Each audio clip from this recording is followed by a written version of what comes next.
Kim Barrette, bienvenue à Carnivore.tv. En plein cœur de notre voyage dans l'Ouest canadien, nous découvrons aujourd'hui la plus vieille ville de cette partie du pays.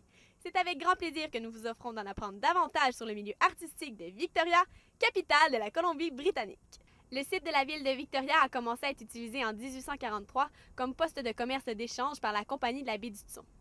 Avec la ruée vers l'or dans la vallée Fraser, Victoria est rapidement devenue la porte d'entrée principale des colonies de Vancouver et de la Colombie-Britannique. Lorsque les colonies se sont fusionnées, la ville est devenue la capitale coloniale. Victoria a officiellement été considérée comme une ville le 2 août 1862.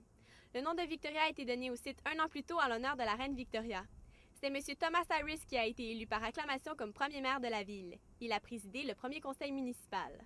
En rejoignant la Confédération canadienne en 1871, la Colombie-Britannique est devenue la 6e province du Canada et Victoria a été proclamée capitale. Au cours du 20e siècle, Victoria a été reconnue principalement comme une ville de politique et de tourisme. Cependant, la ville demeure le principal lieu d'exploitation de l'Ouest canadien dans le domaine de la pêche. La construction et la réparation de bateaux, tout autant que la production de produits forestiers et les manufactures, sont des sources significatives d'emplois. De plus en plus, la ville se développe comme un centre de recherche dans les domaines marins, forestiers et de l'agriculture. La ville située sur l'île de Vancouver est aussi reconnue pour ses grandes institutions d'éducation qui incluent l'Université de Victoria. La ville de Victoria a l'un des plus beaux ports au monde. Il s'agit du Victoria Harbour.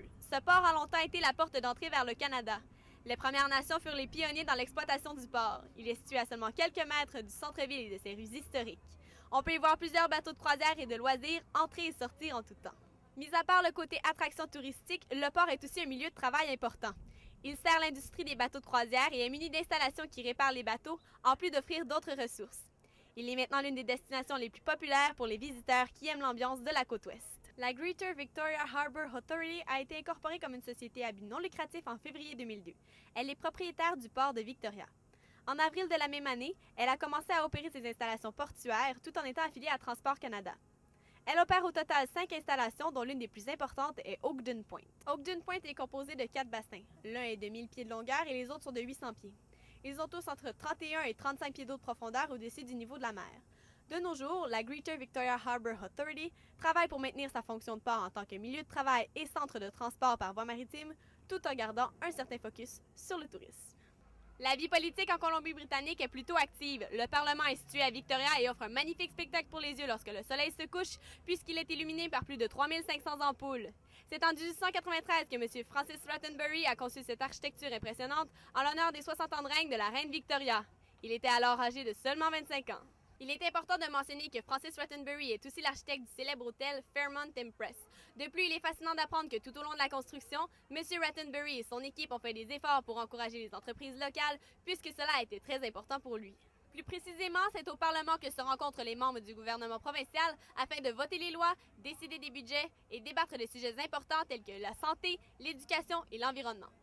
Le Parlement accueille 2 entités, l'Assemblée législative et le lieutenant-gouverneur, représentant de la reine d'Angleterre. Fait divers, la Colombie-Britannique a décidé que la journée du 14 mai serait réservée pour les élections provinciales qui ont lieu tous les 4 ans. Victoria est reconnue pour ses beaux parcs. Parmi ceux-ci, on compte le Beacon Hill Park.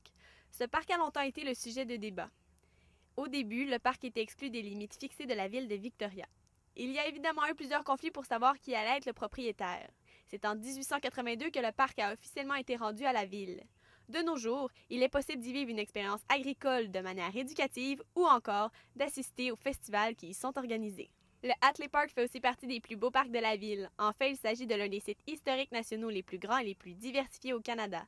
Le parc s'étend sur 565 acres au bord de l'océan.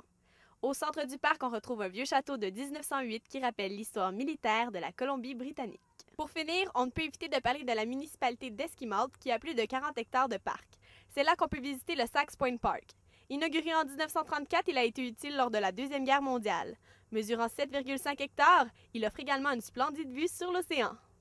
Aujourd'hui, grâce à nos chroniqueurs hors pair, nous allons en apprendre un peu plus sur l'aspect culturel de la magnifique capitale de la Colombie-Britannique. Tout d'abord, Catherine Bocage nous renseignera sur un élément unique dans le monde artistique en nous faisant visiter les jardins Butchart Gardens. Ensuite, Héloïse Moreau nous fera connaître le côté francophone de la ville en nous faisant découvrir la radio communautaire CILS-FM. Et pour terminer, Annick Demers nous séduira avec le programme d'écriture théâtrale de l'Université de Victoria.